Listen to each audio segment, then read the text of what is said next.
Let's talk about another Asian country now, Indonesia. The country has had a grim weekend. A flight with 62 people on board crashed into the Java Sea, the same waters where a Lion Air flight had crashed in 2018. This time, 2 survivors have not been found, at least not yet. This is the third big airline crash in Indonesia in less than 6 years. What does it say about the country's aviation industry and the safety standards? Our next report finds out. This is all that remains of the Sriwijaya Air Flight 182.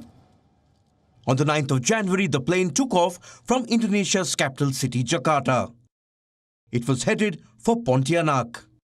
But the flight disappeared from radar just 4 minutes after takeoff. It lost 10,000 feet of altitude in less than a minute and then crashed into the Java Sea. This is the flight route. Authorities say the flight did not send any distress signal. Some eyewitnesses say they heard at least one blast. So what happened?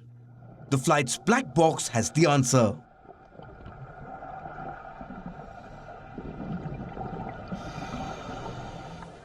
There were 62 people on board the flight.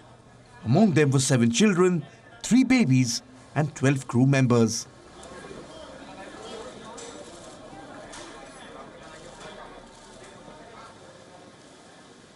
R.D. Wadu's 23-year-old sister was one of the cabin crew.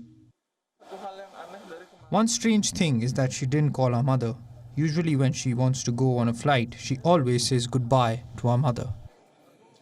Rafiq Yusuf's wife too was on the ill-fated flight. Right before the flight took off, the couple were making dinner plans on text.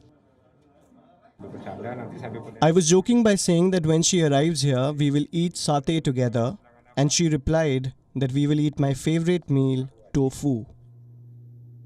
53 Navy ships, 20 boats, 2,600 rescue personnel and over 12 helicopters have been looking for survivors. None have been found yet.